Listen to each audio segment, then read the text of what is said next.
'cause I love this land. It takes my breath away.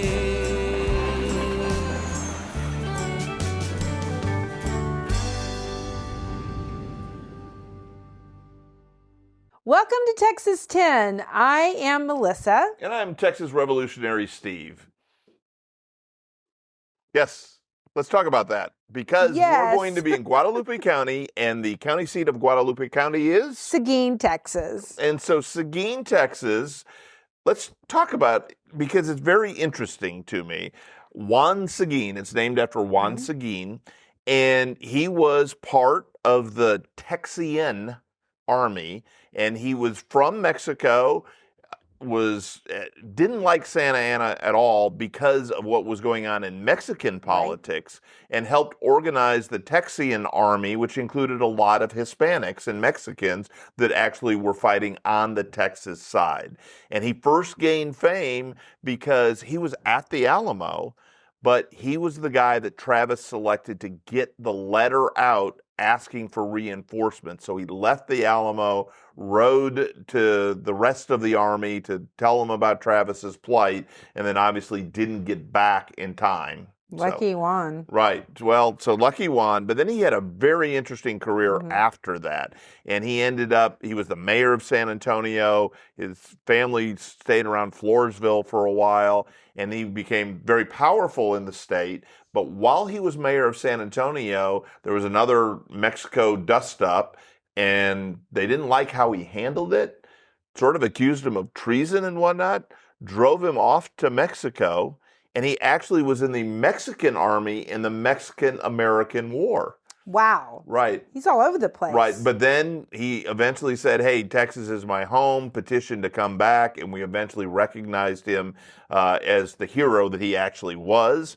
And he was treated, as you might guess, by the new Anglo settlers. He was not treated as a hero of the Texas Revolution like everybody else was, when he certainly deserved to be.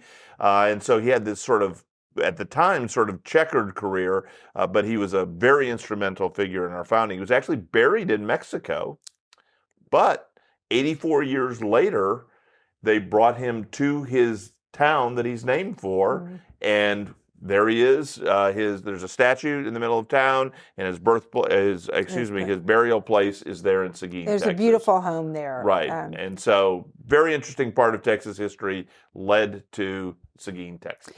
Also, in that region, it's very interesting. If you're a Texas history teacher, you start with the explorers, and Coronado and de Vaca were said to have traveled through this area as well. So there's a lot of rich history. Right. And not only that, Right. but there is the largest pecan in Texas is in Seguin. Right. Now, when I read that, I thought I was going to see a real pecan.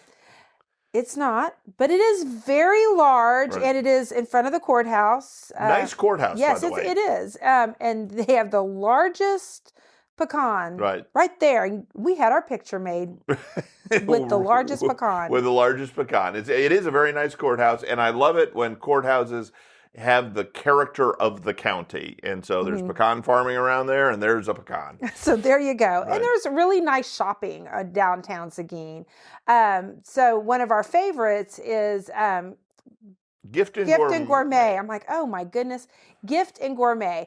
I love dishes, and they had all kinds of really cool dishes. They had a lot of fiesta ware. They had the Texas dishes that I love. The Melamé yes, things. Love that. And they have a lot of gourmet cooking supplies and different things like that. It was just an awesome store. So I'm back to my stores, but it's a great little cooking store that you would enjoy. Steve loves the theaters, and they have the Texas Theater. About every other town has the Texas Theater, but this is restored, and it is sort of the burnt orange, which, okay, I'm not a Texas fan, but that's the appropriate color for that. And then they have the Palace Theater. And what I loved about that is the Palace Theater is right next to Stark Furniture, which has been there for over 100 years. Getting on to 125 years, I think. And they have the two old-time signs out there, and it does give you the feel of what Seguin was like maybe in the 1950s. Yeah, it's very cool. So that was very cool. going back to Gift and Gourmet, there are some gourmets in Seguin. Yes, well. So we always talk about different places to eat. There is one place when you are in Seguin, you have to go eat, and that is the Burnt Bean Company.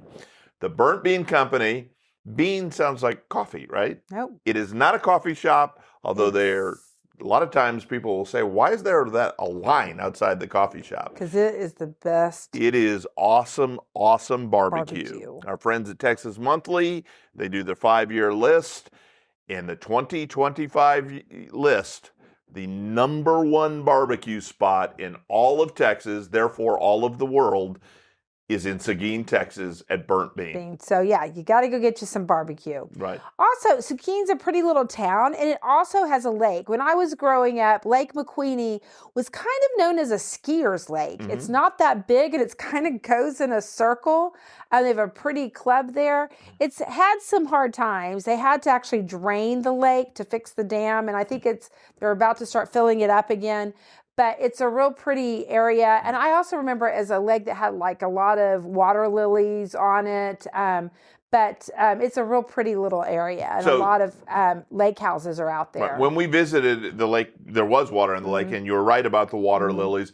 And one of the things I like, it's a skier's lake because it's not that big, and it's a little bit protected, so you get a lot of flat water. I just remember Stacy Smith. She was a great water skier, and she skied the heck out of Lake McQueenie back in the day. Exactly. Okay. Shout out to Stacy. And she was a great twirler and skier. Right. And one of the other things I like about it is the houses on the lake are sort of true lake houses. They're not mansions, right? And so a little bit smaller lake with, you're probably not going to want to sail anything other than a small sailboat on it, but it's sort of still affordable. You don't have to, and so for a second house, and there are some VRBO opportunities there. You'll probably want to wait until they actually put the water back in the lake. But that's coming soon. If it hasn't happened, it's going to happen very soon. And so that's great. And they finally started to get some rain down there too. Right. So. And there's a college in Seguin. Yes. We almost forgot about that. What's the college? Texas Lutheran. It used to be TLC, and now I believe it's TLU, Texas Lutheran University. Brian Oddix, a friend of mine from high school, played baseball there. I did not know that. Yes, he did. You go. Right, and so you've got a little bit of a college town feel to it, and Seguin just has a real easy lifestyle, I think. It is like New Braunfels, which is not that far, and San Antonio is sort of they've all exploded, and Seguin has done very well. It's prosperous right now, but it doesn't have the crowding. It has the relaxed, sleepy feel, which is nice, especially when you go downtown, you're down just to walk the streets, do some shopping. They have lots of cute little boutiques down there. Southern Goods is down there. It was a really nice boutique, a ladies' boutique. So it's really worth going to. Looking at the largest pecan for sure. Well, you're bearing the lead here. What am I bearing? Well, you have to go for Burnt Bean. Of course. Of course. When you say it's worth going to, that's an understatement. When you have the best barbecue spot in the world. And honestly, especially if you're coming from Houston, it's just off the highway. If you're going from Houston to San Antonio, it is literally just off the highway. So I-10 is what she's talking about. You need to go downtown. And I think sometimes we pass by towns like this and you see kind of the edges of it when you drive on a highway.